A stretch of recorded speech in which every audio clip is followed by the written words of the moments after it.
Good evening, everyone, and welcome to your Monday night true crime docket from Courtroom Confidential, the fastest growing true crime news channel on YouTube. Hello to everybody who's in the chat. I see Shy Gal and Shell, Farm Girl, Kathy, Best Nancy, a lot of our members. Good to see you. And to Johnny Knoxville, Susan, Chicago Marie, Best Nancy. Great to see everybody. Hello to all the familiar faces. Hello to all the new faces. Hello to everybody who's watching us on X and on Facebook. And if you're on X and Facebook, we would love to hear from you. Please say hi. Let us know where you're watching from. We always appreciate hearing that. To everyone who's new here, I hope we do have some new faces. I know that you have a lot to be watching on a Monday evening, and we're so pleased and honored that you decided to join us. For the new folks, let me introduce myself. My name is Joshua Ritter. I'm a former prosecutor with the LA District Attorney's Office. I left there to go into private practice as a criminal defense attorney, and this is Courtroom Confidential, where we try to use my experience to present to you both sides of the courtroom as best we can. And this is our Monday night true crime docket, where we take a look at the week ahead, everything that you have to expect. Plus, we're going to update you on some things that happened late last week, some breaking news that may have taken place over the weekend. So we have a lot to cover this evening. You're going to enjoy it. You're going to have a good time. And to prove my point, Johnny Knoxville has already gifted one Courtroom Confidential membership to one lucky winner in the chat, and I hope whoever receives that enjoys it. We put a lot of work into our membership program over here, and we hope that you guys enjoy the work that we put into it. Stay to the end, as always, for announcements. We're going to cover cases like Andrew McGann tonight, and Kimberly Sullivan, Barry Morphew, Nicholas Rossi, Bryan Kohberger, just to name a few. Lots to cover. But before we jump into that, I have one very small request, and that is, if you haven't already, please hit that like button. If you haven't already, what are you waiting for? Please subscribe. It's free after all, and share this with anybody that you think might enjoy it. Christy Royer, hold on. That was a really nice comment. Said, blah, blah, blah, blah, blah. This is the best true crime channel, period. Full stop. Best place to be. And she's super juiced. Look at that. If you don't believe Christy, take Christy's word for it, for crying out loud. The Off-White Lotus says, hey, Josh, Tiffany Mods, and Glam Crew. All right. Let's go ahead and jump right in. First, late last week, Andrew McGann. This is the horrific act of unprovoked random act of violence that took place in Arkansas, Devil's Den Park. This beautiful couple here, who is Clinton and Kristen Brink, were hiking along with two of their very young girls, just doing what people do. I mean, what a night. Do you know how hard it is to get your kids to go on a hike, to put them all in the car, go out into the woods, take a nice hike, get some fresh air, enjoy the outdoors with your kids? And they're good parents, and they're trying to do that. And while they're doing that, an absolute psychopath, I'm no psychologist, but what else would this be, crosses their path, a man by the name of Andrew McGann, who, if you've been following this case, you know that he is the most unlikely of people to have committed this if you knew his resume and nothing else. And that is because he was a teacher. He was a teacher in a couple of other states. He had recently moved to Arkansas to again be a teacher. And I'm talking about for young kids, elementary school kids. He happens upon the Brinks and he slaughters them. He stabs them to death, just randomly. No provocation, no connection to them, no nothing. Kills them. Heroically, Kristen takes her two little girls, runs them away to safety. They survive. Father is fighting him off. She comes back to try to help, and she is killed as well. Horrible case. Well, late last week, his attorneys, he's looking at the death penalty, were in court. And what do you think they asked for? What does everybody seem to be asking for in these high-profile cases nowadays? We had an entire episode just talking about this. They are asking that he be allowed to dress in civilian clothes and be unshackled for his future court appearances, any pre-trial appearances before his trial begins. Again, we talked a lot about this recently on this show because Tyler Robinson had made a recent request and the judge granted that. He's the man accused of assassinating Charlie Kirk. But I call it a trend, and maybe I'm just anecdotally noticing this, but it does seem to be happening quite a bit in these high-profile cases. We saw it with Bryan Kohberger. We saw it with Luigi Mangione. Do I have any particular problems with this? Not really. Not, I mean, I understand there's the presumption of innocence. I'm a criminal defense attorney. I understand that. I appreciate it. It's a cornerstone of our criminal jurisprudence, and I applaud it. But I also am starting to wonder, are attorneys becoming a little too preoccupied? I think is the perfect word. Preoccupied with their client's image in the media. My view is that is something to think about, but your primary concern should be the opinion of about 12 different people, and that's it. Whether or not they're going to convict your client. Whether or not they are pictured in civilian clothing or not, shackled or not. Again, I'll say what I've said before. I don't have a problem with it, but do we really think that jurors are so feeble-minded that they're going to go into court, hear all of this evidence, but really be unable to put aside their bias because they happen to have seen your client in jail clothing and in handcuffs while they were in court? The person's been accused of stabbing 2 people to death for no reason whatsoever. I think there might be bigger problems at play. But that was what they asked for last week. We will have a ruling on that in the coming court date. The next court date will be on November 14th. So it's coming up soon. And again, this is a case where the state of Arkansas is pursuing the death penalty against this man. So that is Andrew McGann. Also, McGann, I guess is the proper pronunciation. Also, late last week, Michael Vaughan. This is a case that we had not been following that closely, but we are going to because we know that a lot of you are concerned with it. This is a young man who went missing back in July of 2021 out of Fruitland, Idaho. Recently, a man by the name of Stacy Wandra, age 38, was arrested. He lived along with his wife or partner, I think wife, Sarah Wandra, who's 38, less than half a mile away from where Michael Vaughan and his family lived. Stacy has now been charged with first-degree murder and kidnapping. So whatever took place between July of 2021 and now is enough to have convinced authorities that he is in fact good for the murder. Interestingly enough, they've been suspects since before then. Since as early as 2022, they were kind of prime suspects of law enforcement. And in fact, they had excavated their backyard. They had used cadaver dogs. They had done a search. His body has never been recovered. And Sarah, the wife, had actually been arrested and then later on had those charges dismissed for reasons that are not entirely clear, for failure to report a death. So this, if you've been following this case closely, is not entirely shocking. I guess the surprising thing about it is that they finally, prosecutors and investigators finally decided to go ahead and file charges here. But we're going to put some more effort and time into following this case because I know it's something that a lot of you have been interested in. If you are, in fact, let us know in the comments. If this is one of those cases that's been on your radar for a while, we would love to hear about it.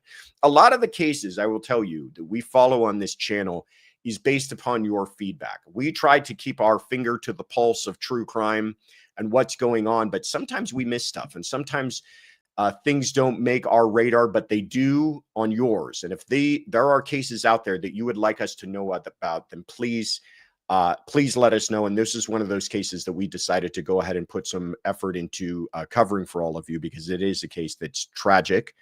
And it's a case that deserves attention. It's a case that's important, but it's also a case that you guys are all interested in. So that is the Michael Vaughan case. Stacy Wandra has been indicted for first-degree murder and kidnapping. Rainy Day, you're so kind. Thank you so much for gifting the membership. I hope you guys enjoy that. Whoever receives it, welcome aboard.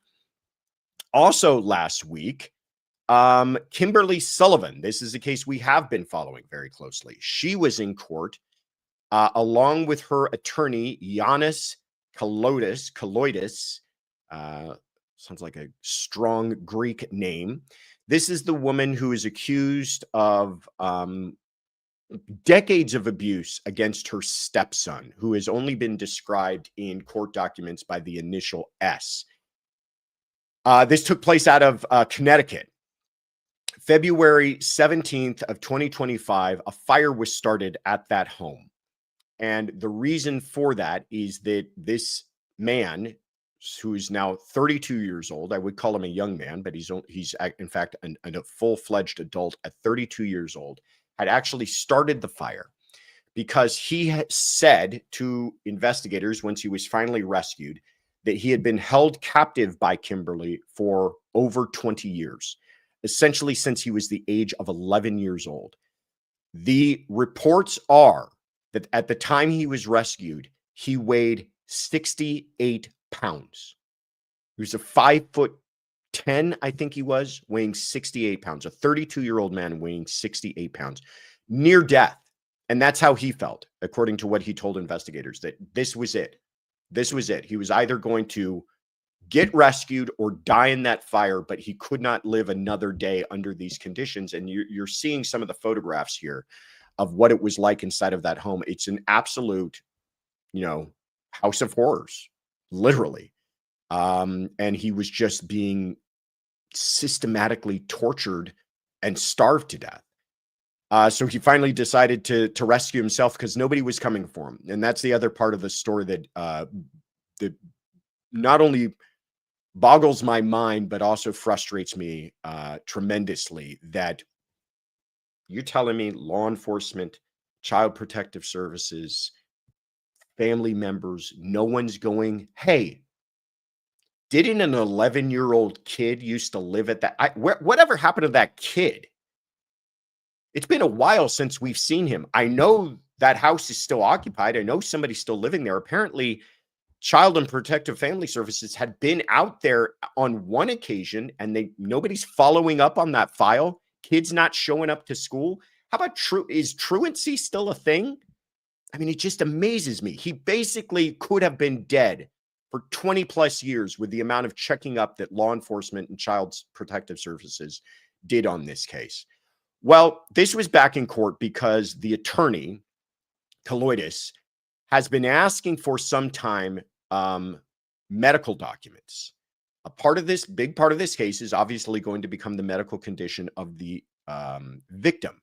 But on top of that, they wanted the new alias, the new name in which he was living under, and they wanted his address. And I had taken the position that they're entitled to a lot of things. Absolutely. You're entitled to confront those who make accusations against you. You should have all of this discovery and information, but certain times and in certain situations, information about the victim should be protected. This happens all the time in gang cases. This happens all the time in domestic violence cases. And in fact, the prosecutors in this case made those exact arguments, that this is essentially an act of domestic violence that took place over 20-something years, and we need to protect the identity and location of the victim.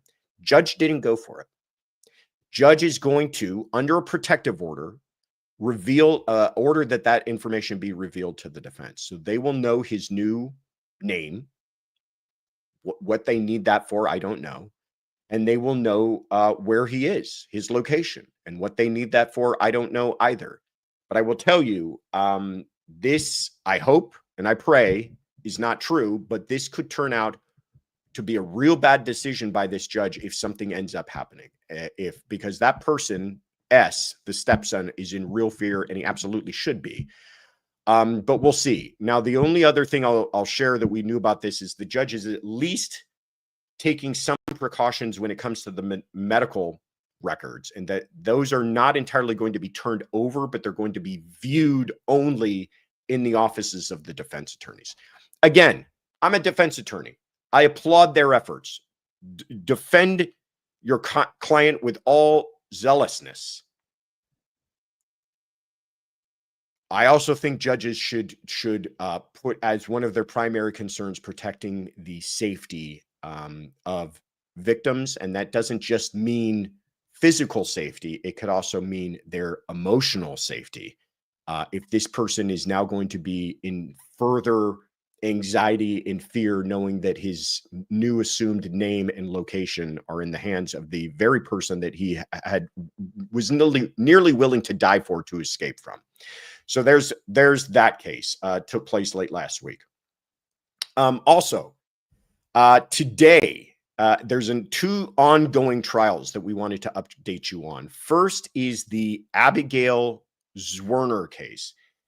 And guys, forgive me for just one quick second. Let me just adjust something really quick here. Hold on.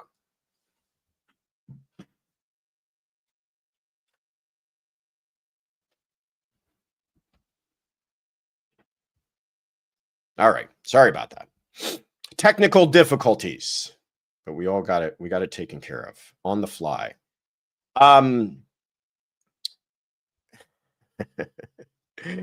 Abigail Zwerner. This is the ongoing case out of Virginia. Abigail was a teacher at the Rich Neck Elementary School in Newport News, Virginia. There she is, doing the kind of work that we all applaud and we need in this country is good teachers.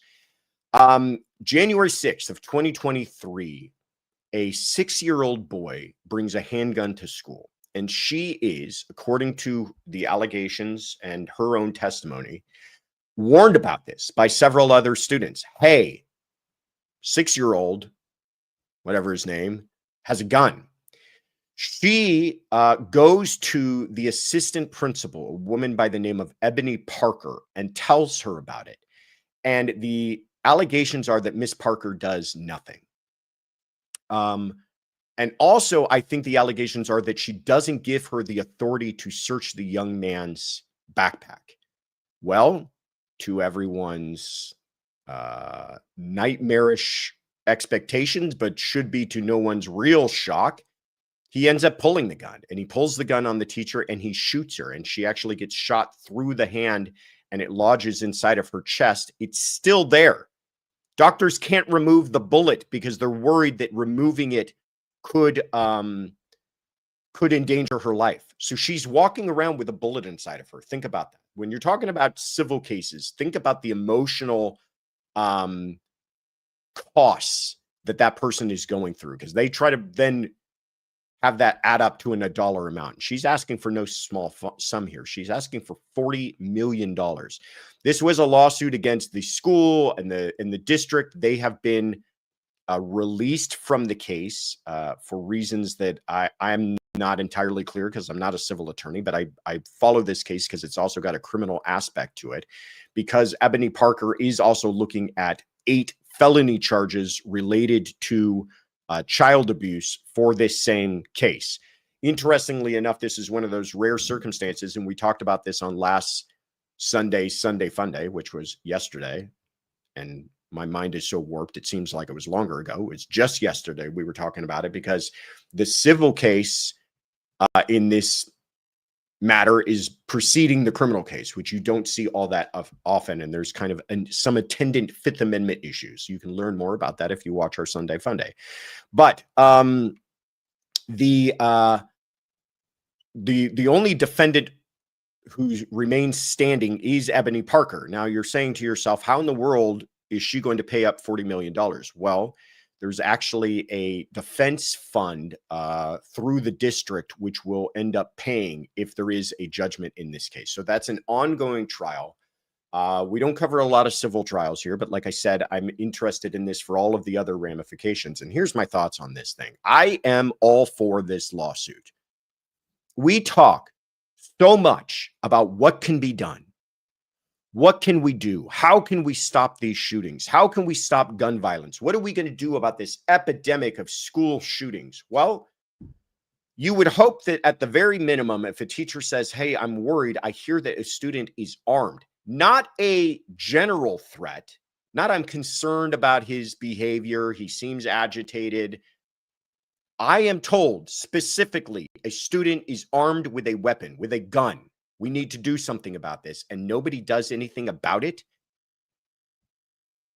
all the laws you want to pass fall apart if nobody's willing to do anything about actually stopping them when they have the opportunity. So I'm all about this lawsuit. You know, we've seen cases where they're going after parents criminally.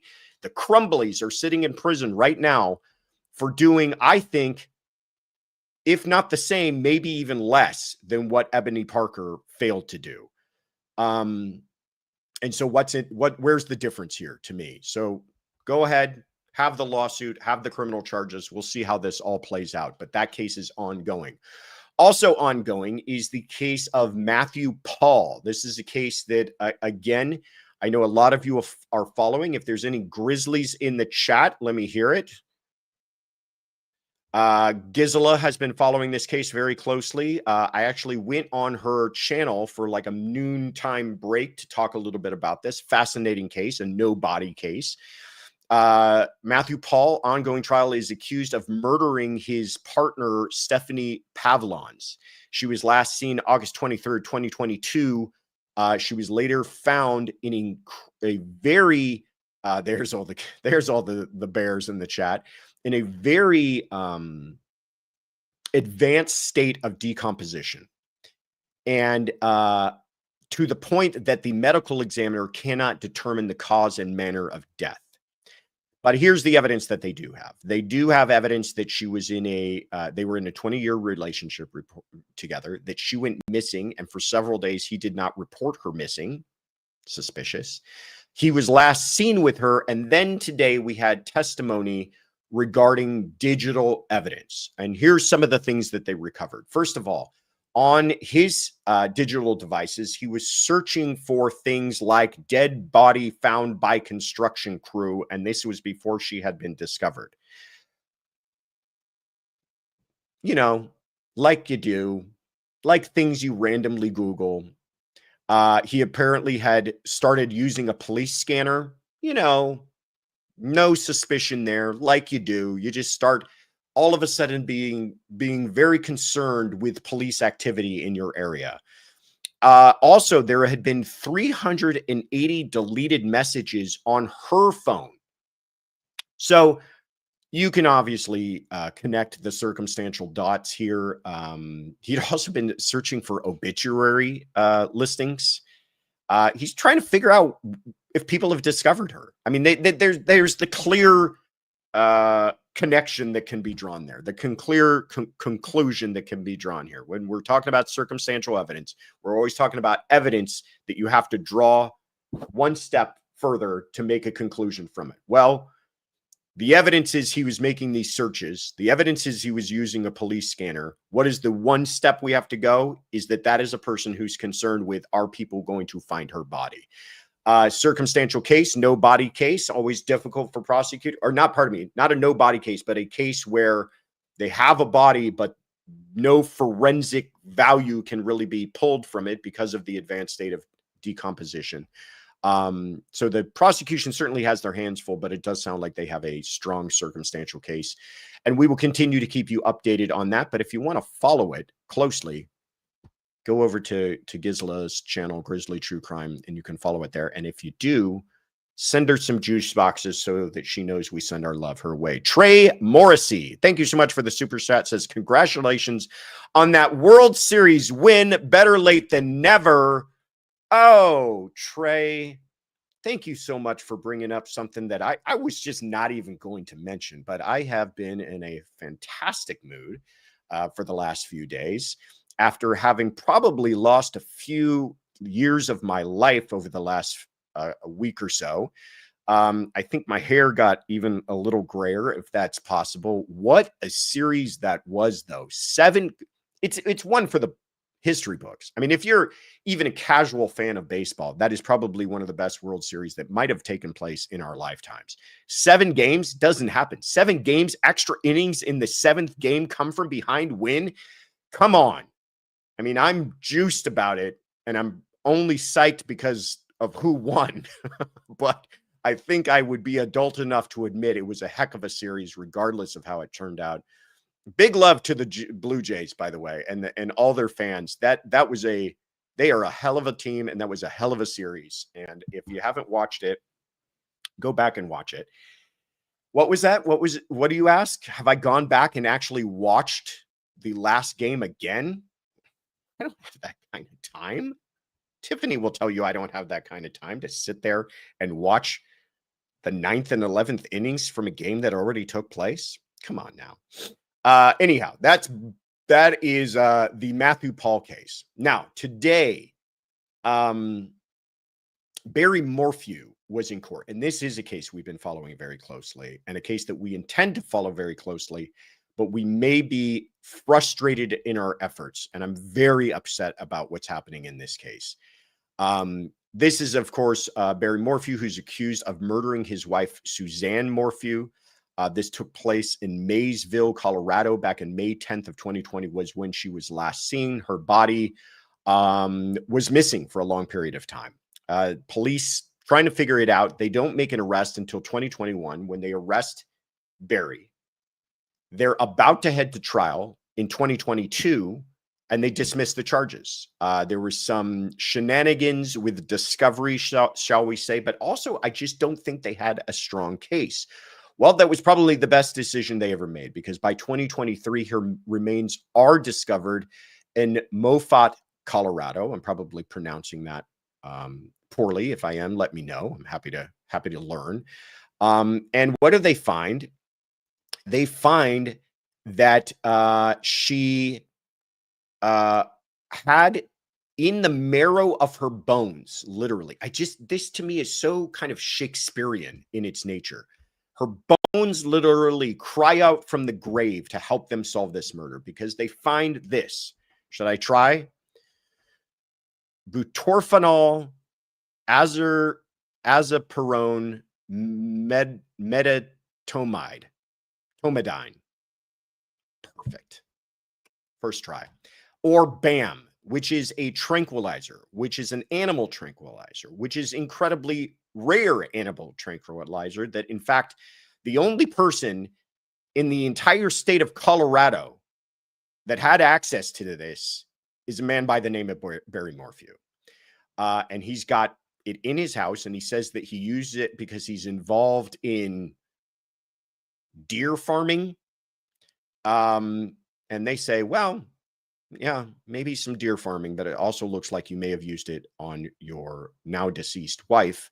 So they rearrest him in June of 2025, reindict him. He's now looking at first-degree murder.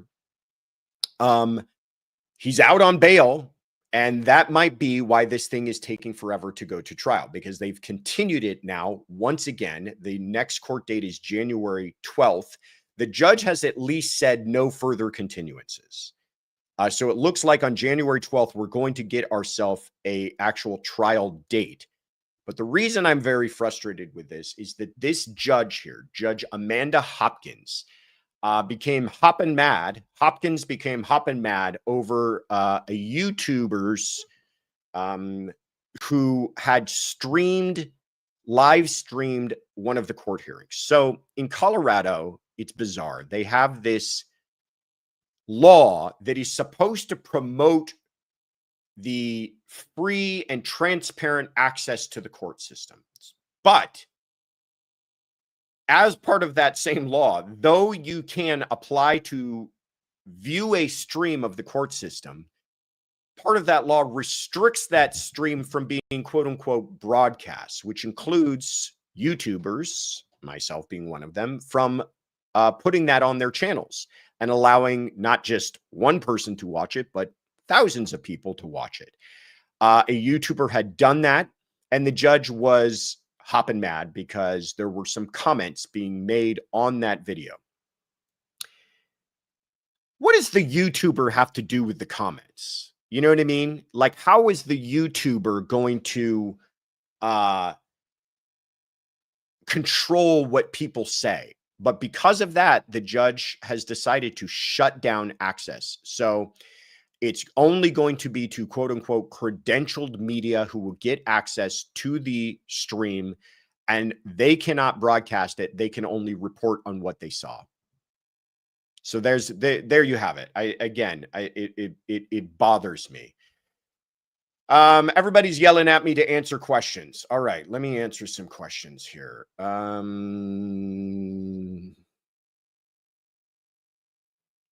Johnny Knoxville asked a question. I'm not sure in particular which question which case he's referencing, but I love this question. How do you find people who don't know even a little about these cases? If you're talking about jurors, Johnny, I will tell you, I've worked on some, Andrew McGann. I've worked on some cases that were very high profile. And talking about like I get what you're saying. Talking about whether or not he's going to dress down. How are you going to get people into court who's never heard about these cases? I will tell you, we live in this world where we follow these closely. It is part of a passion of ours. We are enthusiasts of following these cases. It's important to us. There is a whole world of people out there who have no idea about any of these cases, even people in the legal world. I have friends who are criminal defense attorneys, prosecutors, very good friends of mine. And I'll talk to them about, well, you know, that Karen Reed case taking place in Boston, blank stares. What are you talking about? I don't know what you're talking about. Oh, yeah. Well, how about the Bryan Kohberger case out of Idaho? You know, I'm going up to Idaho to talk about them. The what now? You know, the 4 kids that got killed inside of their house. They were stabbed. Oh yeah. They don't know. They're worried about their own jobs. They're worried about their kids. They're worried about the Kardashians. They're worried about the Dodgers. They're worried about a bunch of other things, and they don't know. You would be surprised. I will bet you dollars to donuts, Johnny, that they will get jurors who come in there and have no idea who this man is with the horrible haircut, what he did, where Devil's Den is, any of that stuff. So the least they're going to care about is whether or not he was wearing county blues when he came to court the last time. Great question, though. Let me see. What else do I have here? Yeah, Asha kind of says my same point. Asha Bach says, I don't think people who follow true crime are the people that end up on the jury anyway. So why does it matter? I agree.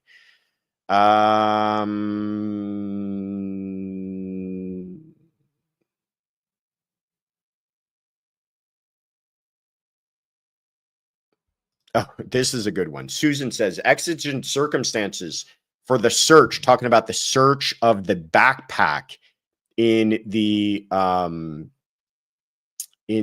Abigail Zwerner case. What expectation of privacy does a 6-year-old have? Susan, I will say this before. I will say this again, and I've said it before. We have the smartest community on YouTube, because I defy you to find one of your friends who knows what exigent circumstances or expectation of privacy, what those concepts even really mean. But you ask an excellent point. I ask the same thing. Do teachers have to ask for permission? Do they have to go to the principals? You know what? We live in this incredibly litigious age where I bet they do. I would not be shocked if I found out that a teacher searched my child's backpack because they thought my child had something bad in it. And in fact, I would kind of encourage that. But there are a lot of parents out there who I imagine don't like that, don't like teachers going through the kid's backpack and file lawsuits and make complaints. So I would not be shocked if it's part of school protocols anymore that they have to get some sort of upward approval for all of that. And finally, JC Broadway asking about sorry that I'm kind of going in reverse here, but we might as well answer some of these questions. The Matthew Pahl case, talking about if the medical examiner can't declare cause of death, is it true that if the medical examiner can't declare cause of death, they can't declare the manner either? I don't think that is true. Now, in other words, I don't think there's a rule on that. I think it's up to the medical examiner. So I'm trying to imagine a situation where they wouldn't know the cause of death, but they can declare the manner of death. I mean, I suppose if you had a person who was found at the bottom of a lake with a gunshot wound to their chest and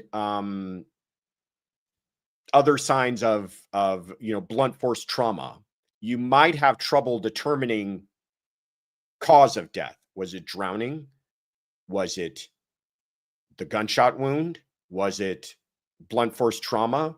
But you could certainly say that this person died by homicide, right? I feel like those two, though oftentimes are married together, you can independently determine them. I mean, you can also have can you have a situation where you can't determine manner, but you can do cause? Sure, you get that all the time. Undetermined, but they knows the cause of death was the vehicle, but they can't determine manner of death. Was it a homicide? Was it an accident? So there you go. I don't think that there's a hard line rule on that, but you know, I'm no medical examiner. If there's any medical examiners in the chat, please let us know. All right. Linda Wolf has been a member for 2 months. She says, great, all in caps, channel, mods, and CC crew. Thank you, Joshua. Thank you. Right back at you, Linda Wolf. Appreciate you and appreciate the kind words. All right. Where are we at? Kay Schmidt just gifted 5 Courtroom Confidential memberships. Kay Schmidt, appreciate you and your generosity. So kind of you. Thank you so much. Always appreciate the memberships because we want to spread the love around here. All right. Also today, Jake Haro.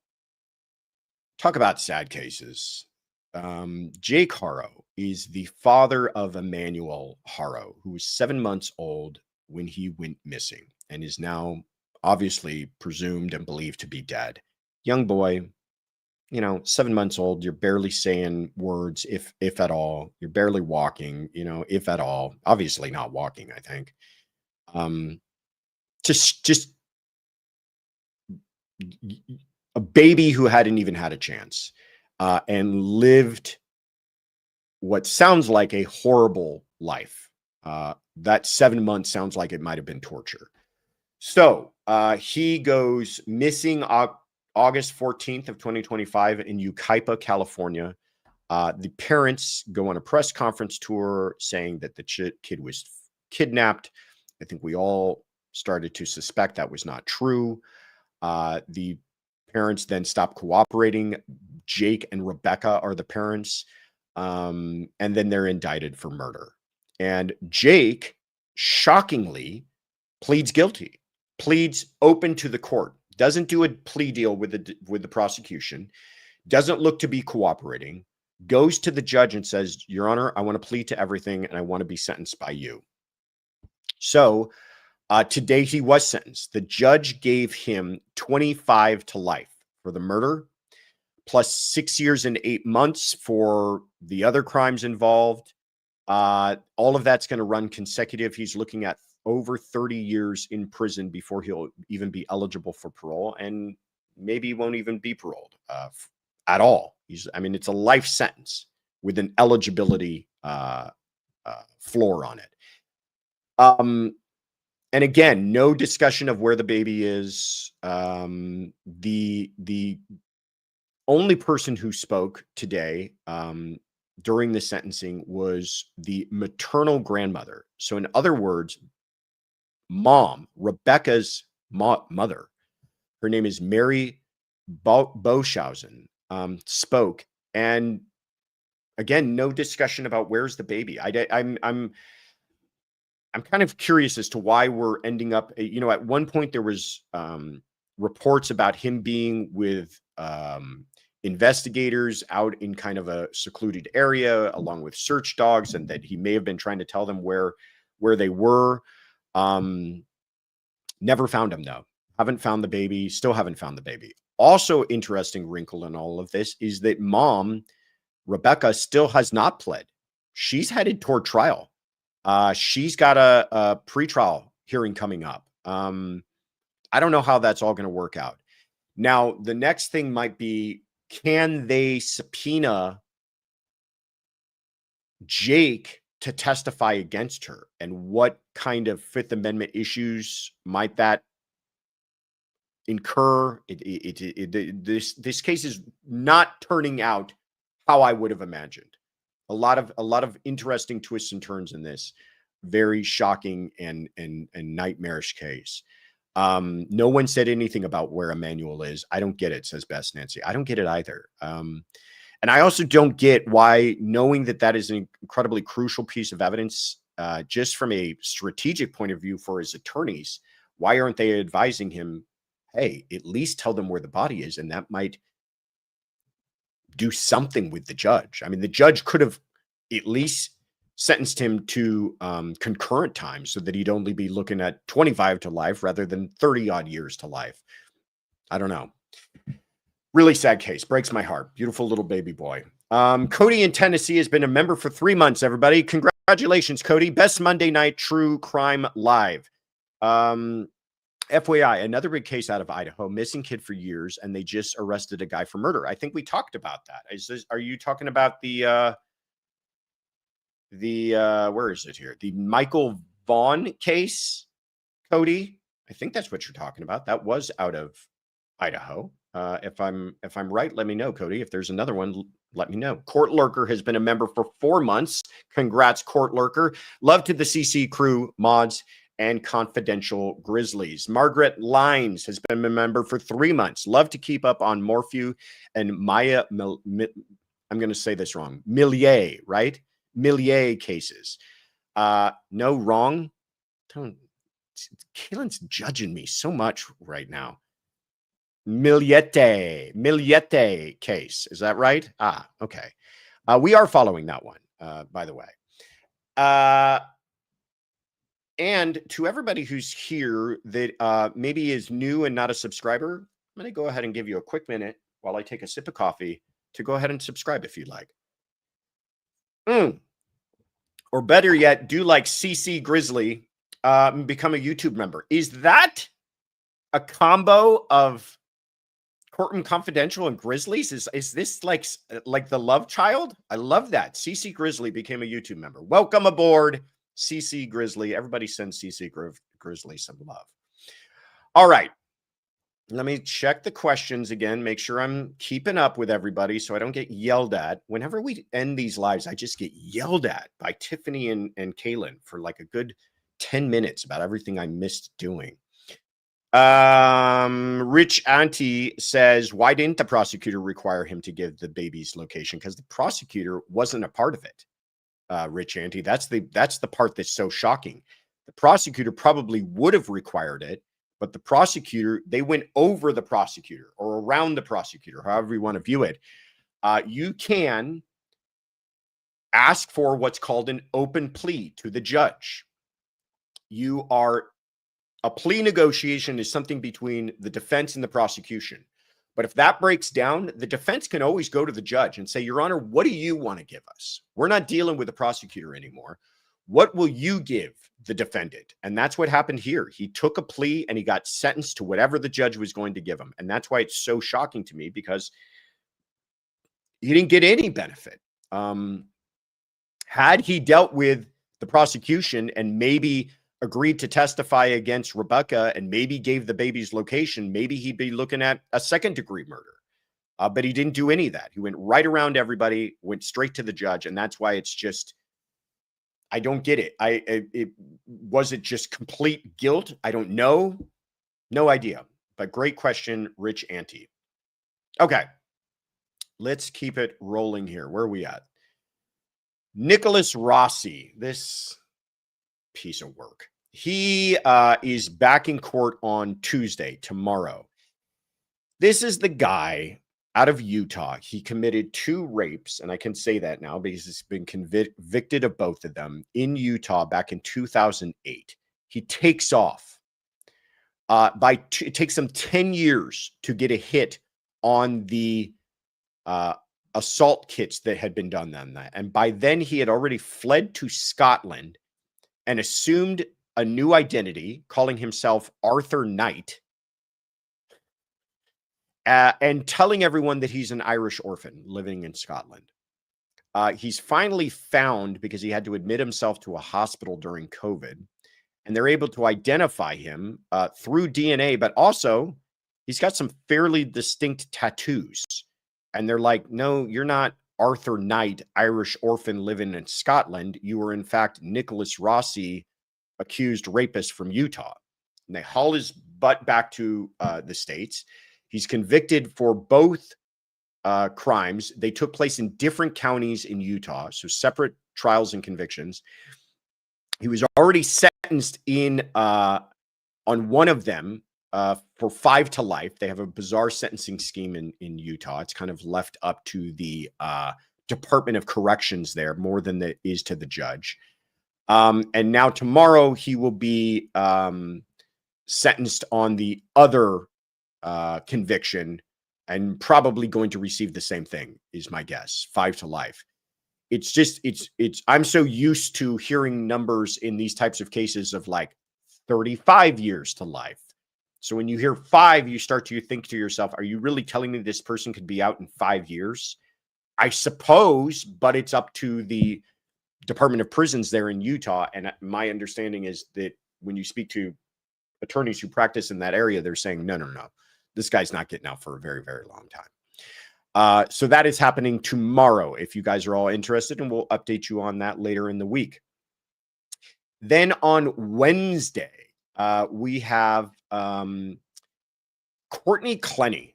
This is a case we've been talking about for a long time. We've been following for a long time. It took place back in April of 2022 in Miami, Florida. She was arrested in August of 2022. She's been in custody that entire time. It's kind of amazing to me how long this is taking and that she's been in custody that entire time. She is accused of murdering her boyfriend, a man by the name of Christian Obumsele. She is kind of notorious as being a Instagram, I think, OnlyFans model. And she's accused of having stabbed Obumsele to death in Miami, Florida. Now, it's coming back to court because there's been this pending motion because the prosecutors in this case really screwed up. What they did is they searched a bunch of electronic devices, including devices that Courtney and her family had access to.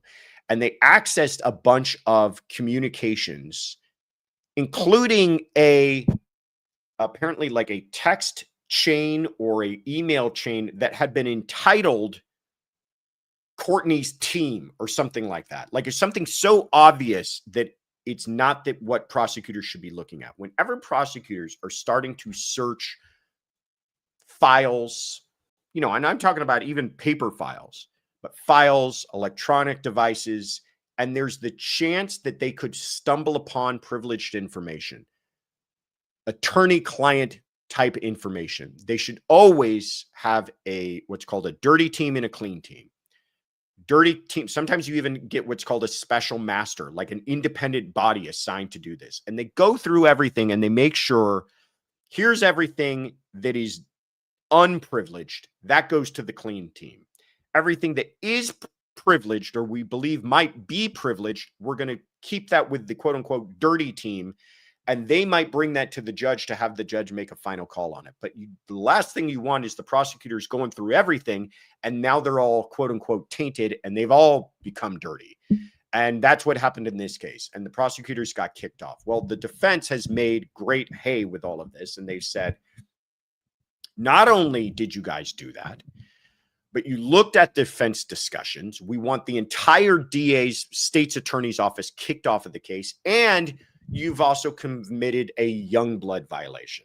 Because you are all part of the CC crew, you know what a young blood violation is, but I'll just explain it again, just so you can tell your friends. It's basically saying that the prosecution failed to preserve exculpatory evidence. And in this case, apparently a neighbor had gone in and taken photographs inside of the apartment where the murder took place that were never gathered by police or were gathered by police and were subsequently lost. In any case, that evidence that may have existed is no longer around. And the defense is saying, hey, that is not guessing at whether or not this evidence exists. We know that it exists and we believe it's exculpatory.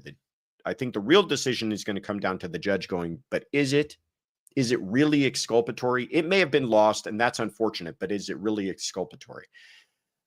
But more than anything, I think what they're saying is that, Your Honor, because of all the tomfoolery and shenaniganery of the prosecution, we have decided that that is a change in circumstances, keyword, and therefore we would like you to revisit the issue of bail. I think she should have bail. There's a difference between saying somebody should have bail and somebody should be out.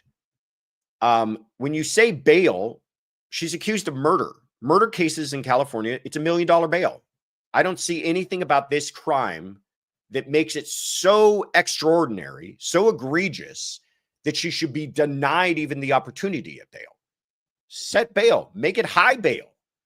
But the idea of no bail is usually reserved for people who are like looking at the death penalty. So it's a little shocking to me that she's never even given the opportunity for bail here.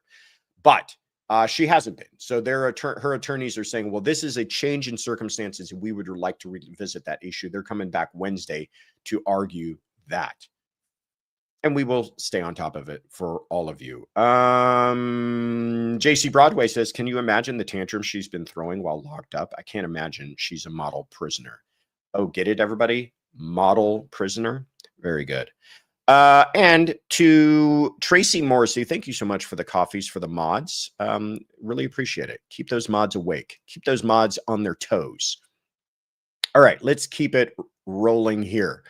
Also on Wednesday, a name that should be familiar to all of you, Bryan Kohberger. Bryan Kohberger is going to be back in court. Why? Why are we still hearing this name? Why do we still have to stare at that monster's face? Well, the families of Kaylee Gonzalez and Madison Mogan have submitted a bill for $27,000 because they had to travel and pay for hotels for every hearing that they went to in Boise. Remember, this case arose out of Moscow, Idaho. That is not close to Boise. So they had to travel, fly, what have you, to get down to Boise for every single hearing to deal with the slaughter of their children. And that cost them somewhere around $27,000, and they've submitted that bill. And now Bryan Kohberger, through his attorney Ann Taylor, is saying, we don't want to pay it. We don't want to pay it. And we're saying it's, one, untimely. You had an opportunity to submit those bills. In fact, the families of Xana Kernodle and Ethan Chapin did submit bills to the tune of $29,000. Those were ordered as part of restitution. But you guys are late. And they're also saying that he has no ability to pay. The no ability to pay thing doesn't matter to me at all, and I don't think it will to the judge. I mean, yes, it matters. Like we don't do things in court just for the sake of doing them, but that is not a rationale in my view to not order the restitution. Untimely is perhaps a strong reason. I don't know if there's exceptions in Idaho for the fact that they were still waiting on receipts or whatever it is, but untimely could be an argument. But then they also make this argument that they've already received, the families have already received over $200,000 from a GoFundMe. What is that of your concern? The fact that people out of the kindness of their hearts decided to give their own money to help these families who have suffered nightmarish loss so that they could be at court for, by the way, a case that you moved on your own request. What does that matter that they received that money? That's between them and the GoFundMe people. You don't get to profit off of the generosity of other people and get out of this restitution.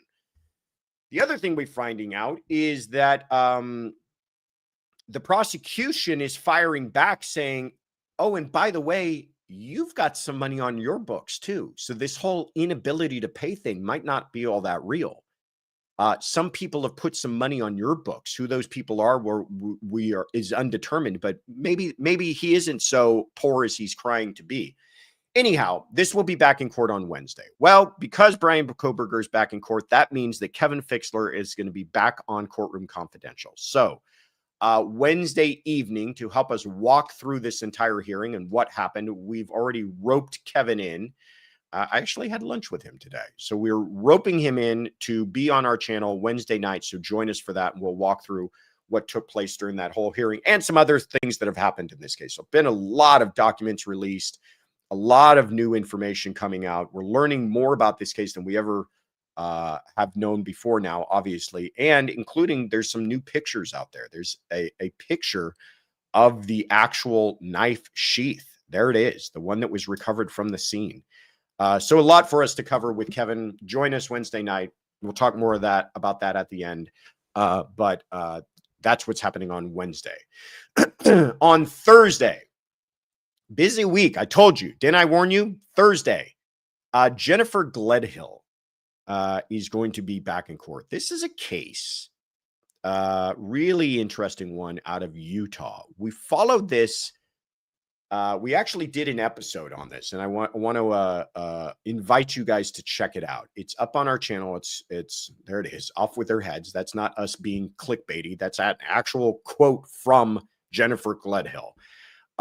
She was in court. It's a case that in September of 2024, her husband, Matthew Johnson, who was part of the Utah National Guard, goes missing. There they are. Of course, they have a wonderful picture like this, right? Smiles on everybody's faces, beautiful children, everything else. She had apparently been involved in an affair. They lived in Cottonwood Heights, Utah. Not quite sure of that, what that area is like. But she admits to her lover, who still is unnamed, that she shot Thomas, or that she thought shot Matthew. Shot him in his bed, then put his body into one of those storage containers that you put on top of your vehicle, then drove it out to the middle of the nowhere on a river or something like that and dumped it. They recovered the storage unit, never recovered his body. A lot of fascinating aspects to this case, but one of them is that the lover had started to record their conversations. You know, I don't know. You mess around and you start cheating. I guess nobody can be trusted nowadays. And she had apparently said, quote, "I always preached that I was like the Queen of Hearts in my past lives because I'm like off with their heads," talking about how she's willing to exact vengeance on those who have wronged her. So that's where that "off with their heads" quote's coming from, and why she's been referred to on Court TV as the Queen of Hearts killer, because they love these taglines. Anyhow, check out that episode.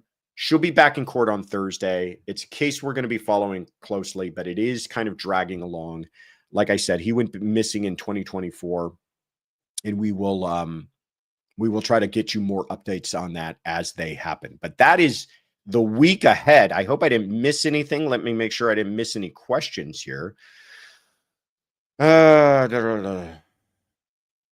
don't think I did. The last one I see here is my cat's name is Karen. Well, hello, Karen's mom. How are they going to get money out of him? Talking about Bryan Kohberger, I imagine. You know, a lot of this isn't about getting the money. It's about ordering the restitution because he owes it. But who knows? Who knows what fortunes might fall his way, and they want to make sure that he is not free to receive that money. So like I said, people put money on his books. He can make little payments here or there. I just don't think he should ever live a life, even behind bars, free of all of the legal obligations against him. All right. That's it for the week. That is what's happening. Busy week. A lot for us to cover coming up on Wednesday and Friday, and I will tell you more about all of that in the announcements to come. But first, please listen to this quick word from our sponsor. I don't know if you've seen the news lately, but there are reports that over 183 million email passwords have been leaked online, including Gmail. This means that hackers can not only get into your Gmail account, but they could get into any account linked to that account, including shopping sites, banks, and subscriptions, you name it. As someone who uses Gmail every day, I worried, obviously. But then I remembered I'm protected by our sponsor, Aura. Aura provides full digital security so you can feel safe even when leaks like this happen. You get dark web alerts, bank fraud monitoring, a VPN, antivirus, a password manager, and up to $5 million in identity theft insurance all in one app. Try Aura free for 14 days right now. Just go to aura.com/courtroom confidential. It's free to try. It protects you and it helps support the show. Thank you, guys. We've made a pledge amongst ourselves here at Courtroom Confidential that we really want to be able to give you live streams without interruption from YouTube. And part of the way that we're able to do that and keep the lights on is through sponsors. And so Aura is one that we're proud to be aligned with. So check them out. Also, check out our website, thecourtroomconfidential.com. We put a lot of work into it. And here's what you can find there. First of all, every Sunday, we have a little thing called Sunday Funday, where we answer your questions throughout the week. Well, the way that you leave us a question is you go to thecourtroomconfidential.com and you click on leave us a message. Also, memberships. If you would like to become a member, a lot of people became members this evening. Welcome aboard. And if you want to find out about all the different perks and benefits of being a member, click on become a member and you can find out about all of that. And it's also the easiest way to become a member because YouTube, of course, doesn't make that all that easy. It's easier to do on thecourtroomconfidential.com. And finally, merch. If you want to pick up a shirt, if you want to pick up a tumbler, if you want to pick up an even bigger tumbler, if you want to pick up one of the brand new mugs that we have that holds coffee, by the way, that I've been drinking from. Or if you are curious about this shirt, which Chihuahua Mama says is legal lavender, excellent choice. Alicia K. Mayo says lawful lilac, also an excellent choice. Lavender, says Jenna Lynn. That I love. Kathleen Crackhead says your shirt is luscious lavender. Ooh. Meow. Afton says Lilliputian lavender, which I might take offense by. Chihuahua Mama says litigation lavender. All of those are incredible guesses, but I don't think it's lavender at all. Cody in Tennessee, thank you so much for gifting the membership. Appreciate you. What is it, Tiffany? What is this shirt?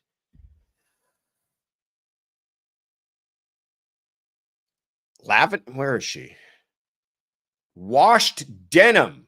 It's not even lavender. It's washed denim. Maybe we got to adjust the settings on this camera, but I love it. It's one of my favorite colors that we have. So if you want to check out this color, it's the lighting, says Afton. If you want to check out this color, you want to check out many of the other colors we have. New ones coming, by the way.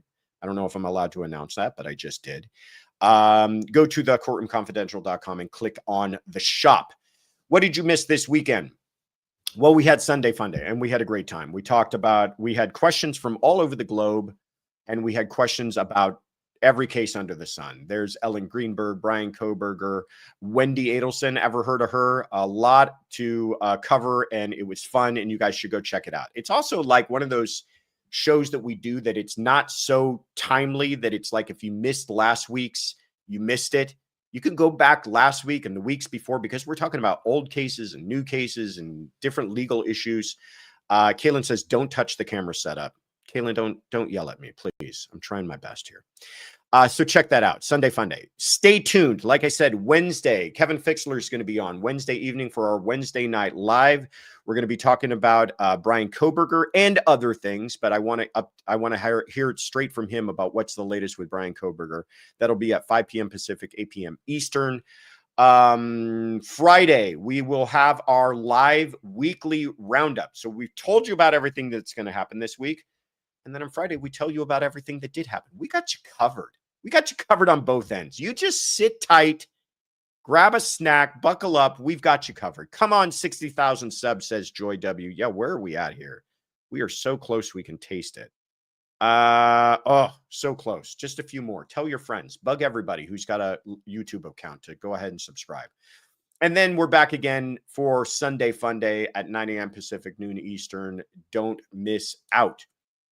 One more thing I want to tell you guys about. If you're a follower of us on YouTube, we appreciate you and we love you. If you also follow us on wherever you get your podcasts, then you know about a special treat that you might not know about if you only listen to us on YouTube. And that is that every single day of the week, we have a special episode that comes out called the True Crime Minute, where we talk about some kind of off the radar case that may not make the main channel. but we want to update you on all these things. So we want you, and we invite all of you to go ahead and check us out on Spotify, Apple Podcasts, what's the other ones? Wherever you might get your podcasts, to check it out and to give us a follow or whatever you got to do. Check out the True Crime Minute. Leave us a review. We would love to hear you. Cody in Tennessee, thank you so much for the membership. Cody's back again. I love it. And then finally, CrimeCon's coming up. CrimeCon in Las Vegas this May, coming up May 29th through 31st. We would love to see you there. We're going to be there. We're going to have a great time. It's going to be even bigger and better than it was last year. And last year was pretty big and pretty good. If you want a discount, we've got a discount for you. 10% off at checkout. Enter the word courtroom, all caps, all one word. Let me give some thank yous to our new members: Mary, Betsy Tag, Debbie Olander, Linda Live, Michelle Flegel, Danielle, Regina McClure, Beverly 26, Darla 466, Intuitive Karen, Lois Jordan, Esmeralda Weatherwax, Veggie Girl, Jew Meds, and Cindy Sescon. Thank you guys so much for joining us. You're all fantastic. Thank you especially to our mods, Afton, Shy Gal, Kathy, and Therapist for keeping us all in line, and I hope you stay awake with all those coffees. Kaylin, thank you so much for everything. Please don't yell at me later. And Tiffany, you're the best thing that ever happened to me. Take care, everybody. Have a wonderful Monday, and I will see you all Wednesday. Bye.